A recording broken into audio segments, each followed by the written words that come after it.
Okay, so somehow we miraculously counted every single grunt in Halo 1, Halo 2, and Halo 3. And the results of that were really interesting. It was unique to see how each Halo stacked up against each other, to see in general which Halo had the most grunts. Without giving too much away, seriously, if you haven't seen the video, go see the video, the Halo game that came up triumphant with the most grunts, and mind you, we're showing some irrelevant footage to kind of not give it away for those who didn't actually watch the video, but the winner took it all with 831 total grunts across the entire Halo campaign. So it got us asking ourselves, what about the Halo games that Bungie made that didn't have the flood in the games and focused just on the Covenant? Games like Halo 3 ODST or Halo Reach. Is it possible that one of these Halo games could take the title from that #1 spot, or even bump down one of the other Halo games from the original trilogy when it comes to the sheer number of grunts in the campaign? Well, we got the squad back together with me, Rocket Elijah, then there's Luke, Rocket Luke, Rocket, Dim, Entree, and of course, Spartan Blood 01. Rest in peace, Rocket Tails. We haven't heard from him in like 3 months. We don't know what he's up to. And we set off and jumped back in once again to start counting the grunts in Halo 3 ODST.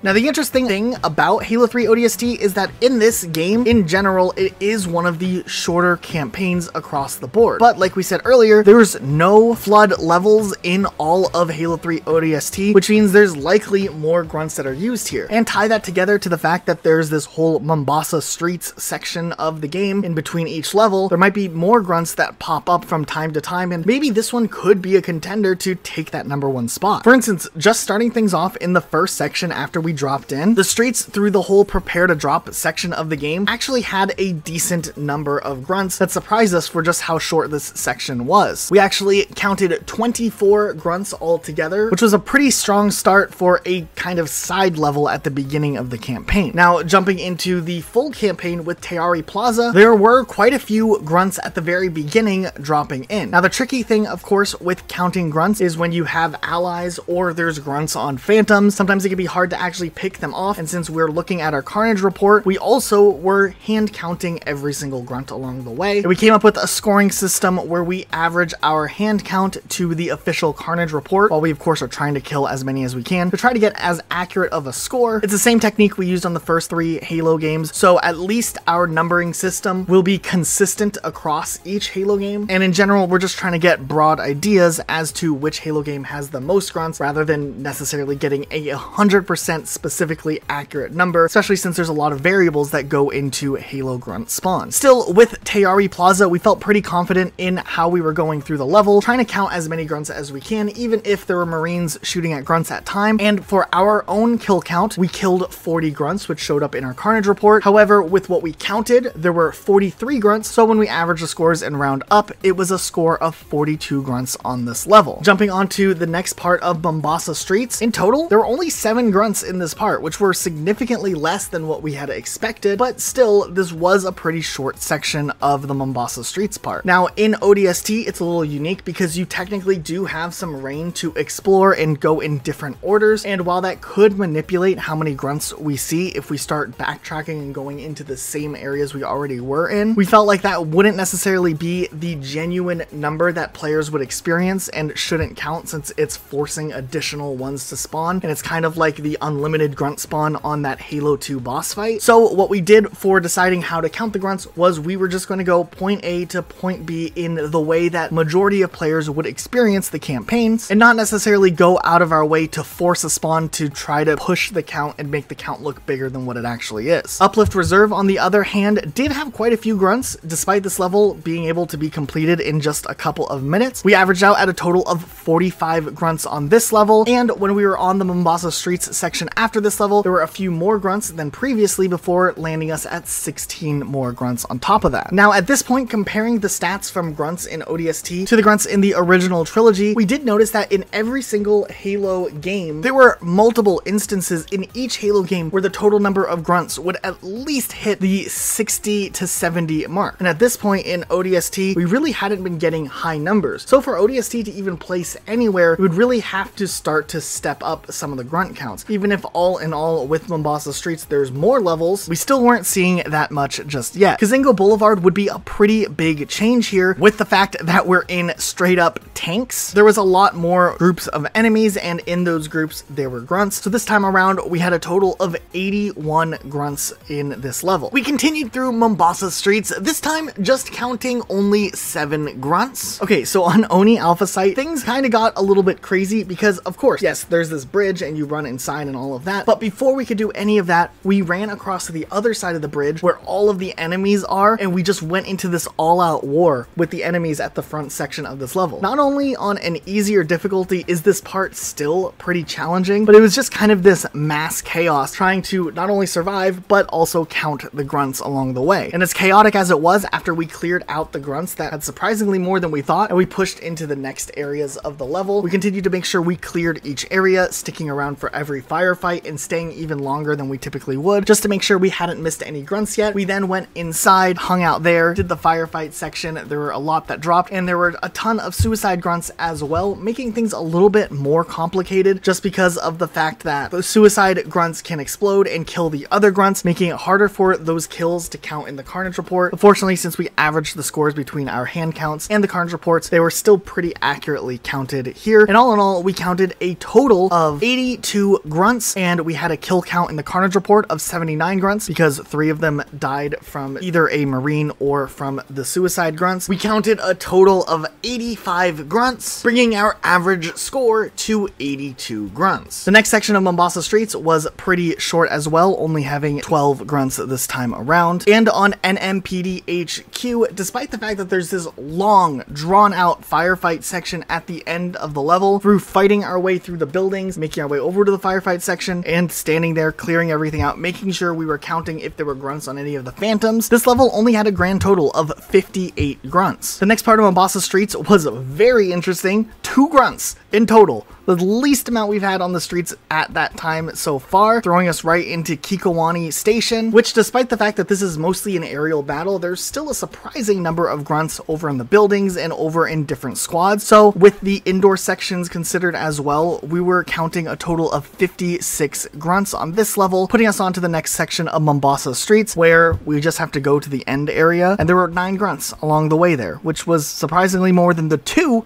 we had last time. But with just 2 levels left, we knew the next 2 levels would be a bit longer, and for this game to actually take the title, it was going to have to really throw some grunts at us and maybe do some catching up along the way. But still, at this point, we were surprised that ODST wasn't as far behind as it possibly could have been, considering how short the campaign actually was. Now, Data Hive was a little disappointing considering it's a full-length Halo campaign mission. We thought there would be so many grunts. There's only 47, which still was kind of a smaller amount, but Coastal Highway definitely lived up to our expectations. We thought there would be a ton of grunts, and sure enough, there were a lot of grunts, either in the roads, in Ghost, in the later sections, and then there's this big firefight at the end that threw some more grunts at us, putting Coastal Highway at the most grunts in all of Halo 3 ODST with 122 total grunts. This brought our overall Halo 3 ODST count up to 610 grunts. Now at this point, if you've watched this far in the video, either you're okay with minor spoilers as to which Halo game actually has the most grunts, and you should still go check out the other video if you haven't yet, just to see our process of counting. But in the last video, we found out that Halo Combat Evolved had a grand total of 831 grunts, putting it well beyond any of the other Halo games. And while Halo 3 ODST did impress us with 610 total grunts, it still couldn't quite catch up to Combat Evolved. Though, in an interesting development along the way, Halo 3 ODST, despite the short campaign that it has, still beat out not only Halo 2, which had the lowest amount of grunts, but also beat out Halo 3 as well. And when we were looking at all of the Halo games, we thought that Combat Evolved would maybe be an outlier that could not be defeated at all. But ODST did show us something different, and maybe a game that doesn't have the Flood featured in the game could potentially pass up Halo Combat Evolved. ODST definitely came close, but did not quite make it. But maybe Halo Reach, the last Halo game that Bungie would work on, could maybe feature just enough grunts to finally pass up Combat Evolved and take that title for #1 Halo game with the most grunts. So as we were getting ready to jump into Halo Reach to see if maybe Halo Reach could be Bungie's last chance chance to reclaim the title against itself. We were putting the squad together, and Spartan Blood 01 was not able to get online at the time, and literally as we were sitting in the party, just completely out of the blue, Rocket Tails just joined, and we were pretty shocked. Like, we haven't even heard from this guy in months. One day he was doing challenges with us, the next day he was just boom, gone. We got caught up, we asked him how he's been, what he's been up to. He just said he was busy. Yeah, that's all we got from him. But nonetheless, going into Halo Reach, we had the squad with Tails in tow, which was a pretty exciting moment. We jumped into Winter Contingency and began the count against the grunts. Winter Contingency actually started off strong. There's a ton of grunts across this level, and we were really doing the best we could to count the grunts along the way. Now, Tails was kind of new to counting grunts and occasionally was counting grunts that we had already counted, which caused more confusion amongst all of us. We got into a big debate over what the grunt count was actually up to, and we had to really backtrack and make sure we were counting all of the grunts correctly, and eventually we barred Tails from counting the grunts and told him just to focus on clearing the other enemies while we counted the grunts. But it was good. We were just happy to be going full force in Halo Reach. Towards the end of the level, we had to move quick to try to kill off the enemies right away so the other Spartans wouldn't kill them and it would mess up our carnage report. And after we took out the grunts, Tails decided that the Banshees up in the sky were enemies of the state or something, so we all picked those Banshees off because he wanted to. Overall, Winter Contingency had 94 grunts across this level, which was way higher than most things we had in ODST. A very strong start for Reach going up against the other Halo games. Oni Sword Base was a lot of fun just because Dim drove off one way and we ended up driving off the other way, and it caused more confusion over which way we were going, which objectives we were going after first. But once we sorted that out, we were doing pretty well at counting the grunts at this point, and pushing back inside, we were kind of surprised that there were not as many grunts as we had maybe recalled, but in general, the overall concentration of grunts was much higher than average, and we still saw 73 grunts on this level, which was quite impressive. Now on Nightfall, it was a little unique here because we're used to just speeding through this level, using the forklift to clip through the door and just run straight till the end. So we never really stopped to think about the waves of enemies along the way. It was a little bit chaotic. When we got to the part with the giant Guta things, we had to make sure we split up and tried to aggro the Gutas in a different way so that Dim could pick off the grunts uninterrupted. We had to do a lot of standing around in these firefight holdout sections that we typically just kind of run past. And Nightfall actually really surprised us, the fact that this level had over 100 grunts, landing at 103 total grunts. So after that, Tip of the Spear was next, and this one was also a bit tricky just because you're used to just driving right through and not really worrying about stuff. But we did make sure we were going slow enough to count all of the different grunts. We pushed to the later section where we take out the last Mac cannon. At this point, we're at a grand total of 58 grunts, though things got a little confusing because at the next part, you're supposed to jump in the Falcons and go on this on-rail shooting type section, and counting the grunts from far away not only is confusing enough, but when we're split into teams on which direction we're facing, and we have to count all of the grunts from further away, it was a little tricky, though we actually had decent communication through the whole process. We were able to count the grunts as we were going through before we kind of got crashed, you know, in that little cutscene thing. From there, we cleared the bottom area of the spire and we worked our way inside, kind of just clearing out every single enemy along the way seemed to be our best bet for this, and overall it worked out pretty well. And all in all, we had another level in the triple digits with 100 grunts. Now, we've only played through 4 levels and we were already clearing almost 360 grunts at this point, and with still 6 levels left to go, it was interesting to see what could possibly happen. Maybe Halo Reach had what it took to somehow catch up to CE and pass it up. But then when we were getting started to go to the next level, Long Night of Solace, just like the enigma that Tails was when he appeared, he said he was going to sleep. So once again, we were down another player and Tails was now MIA, which at this point, what else is new? But fortunately for the next couple of levels, we did get help from some of our friends. Spartan Blood 01 was able to join for a few of the levels, and our other friend Vancha helped us out as well. Long Night of Solace is interesting because the beach section at the beginning does technically have an infinite spawn where just grunts will continuously come. So when we were counting out the grunts, we did count them as we went through it, but we went at a pace that a standard player would go through through on easy difficulty who's not speedrunning. So we cleared out the main set of waves, the door was open, and we would go on to the next area and not sit there farming grunts to abuse the count. The space section doesn't have too many grunts, and when we got inside in the end area of the level, we made sure to count all of the grunts in each room before moving forward. All in all, despite the fact that you could really manipulate this level to have a very high number of grunts, we thought we were pretty generous counting the total number of grunts, and even threw a couple extra ones in there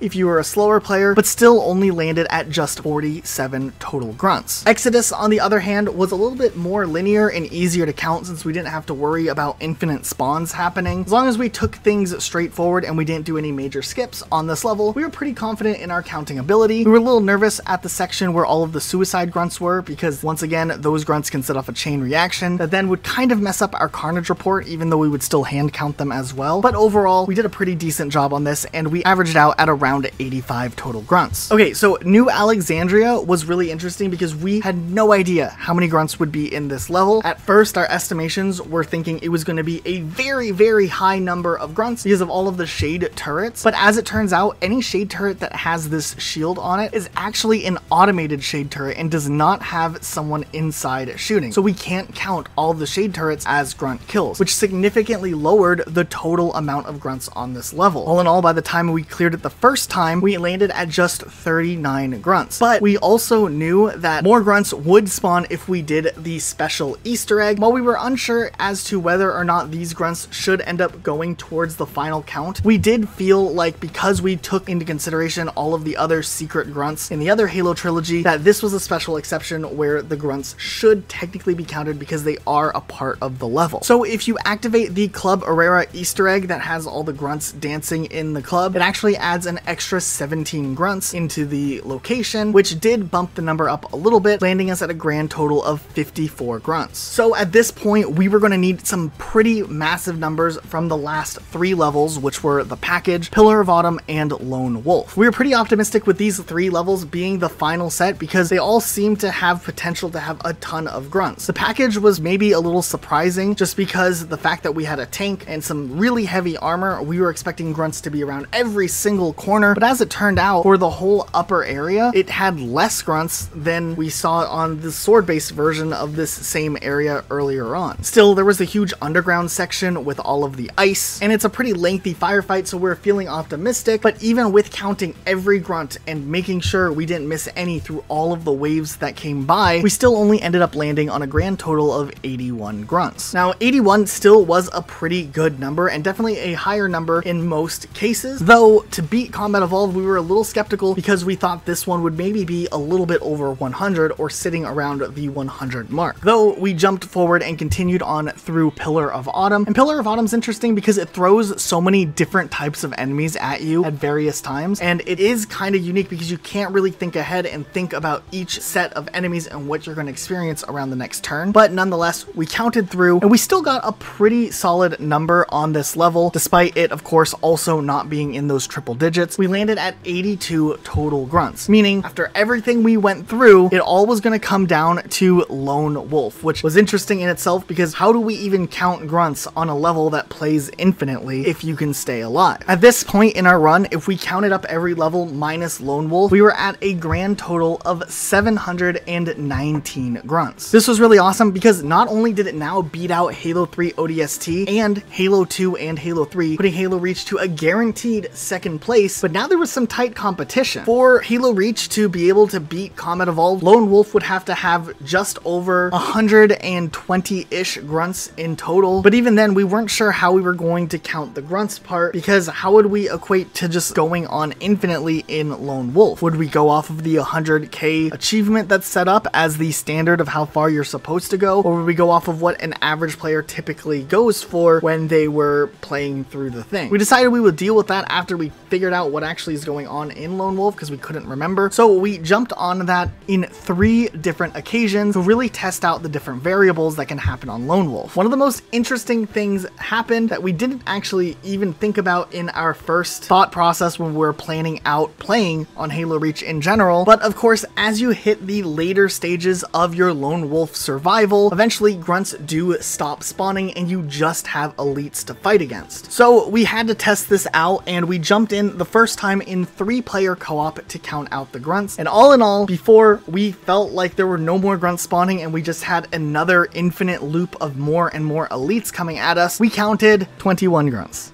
Yeah, that was it.